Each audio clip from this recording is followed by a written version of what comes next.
साठी मागणी केलेली होती की काही कामं आमच्याकडे प्रलंबित आहेत, यासाठी निधी द्या. त्यानुसार आज मुंबई महापालिकेकडनं आम्हाला आमच्या चौकासाठी आणि काही 5-6 कामं अजून आहेत, त्यासाठी काही निधी आलेला आहे. ह्या निधी आल्यानंतर त्याची टेंडरिंग प्रोसेस झाली, वर्क ऑर्डर झालं आणि आमच्या इथे जो काही एक चौक होता, एक तो चौक जो आमदार सदा सरवणकर यांनी एक 4 वर्ष आधी तो चौक एक सुशोभीकरण केलेला होता, त्याची थोडीशी दुरवस्था झालेली होती.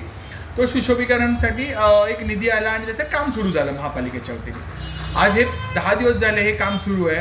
अचानकरित्या काही लोक तिकडे आले आणि ते काम बंद करायला लागले. तिकडचा ती ताडपत्री फाडायला लागले, टाईल्स सोडायला लागले की काम नाही करायचं, तुम्ही आमदाराची परवानगी घेतलात का? अरे महापालिकेचं काम कशासाठी कोणाची परवानगी घेण्याची गरज आहे? आज आम्ही काम करताना कुठेतरी अडथांडी करायचा प्रयत्न होता. वर्षभर आमदार निवडून आला आहे. आज त्याला जर काम करायचं होतं तर त्यांनी आमदार निधी वापरून ते काम करायचं होतं. त्याला ते काम करता आलं नाही म्हणून आम्ही कुठेतरी जाऊन गेल्या वर्षभरापासून आम्ही पाठी लागून हा निधी आणला आणि आज काम महापालिकेच्या वतीने करण्यात आलं आहे. आज महापालिकेचं काम जेव्हा चालू आहे तर आमदाराचा काय संबंध येतो? तुम्ही म्हाडातून कामं करा ना, महापालिका स्वतंत्र आहे, तुम्ही तुमच्या निधीतनं कामं करा. आज महापालिकेच्या निधीवरती पण तुमचं लक्ष कशाला? त्याच्यामुळे आज चुकीच्या पद्धतीने ही काहीतरी एक प्रथा पडत चाललेली की कोण काम करेल ते बंद पाडायचं.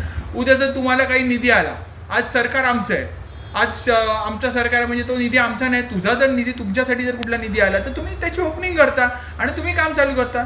आज तुमच्या कामाची ते आम्ही जाऊन कटाट लावू का की हा आमचं सरकार आहे म्हणून हे काम आमचंच आहे? असं नसतं. कुठेतरी एकमेकांनी समजून घेणं गरजेचं आहे, असे वाद टाळणं गरजेचं आहे. काही जे कार्यकर्ते आहेत, जे इच्छुक आहेत, आणि हा जो आजचा जो कार्यकर्ता होता हा फक्त विभागात भांडणं अशीच करत असतो, कुठेतरी काहीतरी सगळ्यांकडनं जाऊन गोळा करणं पैसे, अशा कार्यकर्त्यांना कितपत आपण पाठबळ द्यावं किंवा त्याला सहकार्य करावं हे त्या लोकप्रतिनिधींनी समजायला पाहिजे.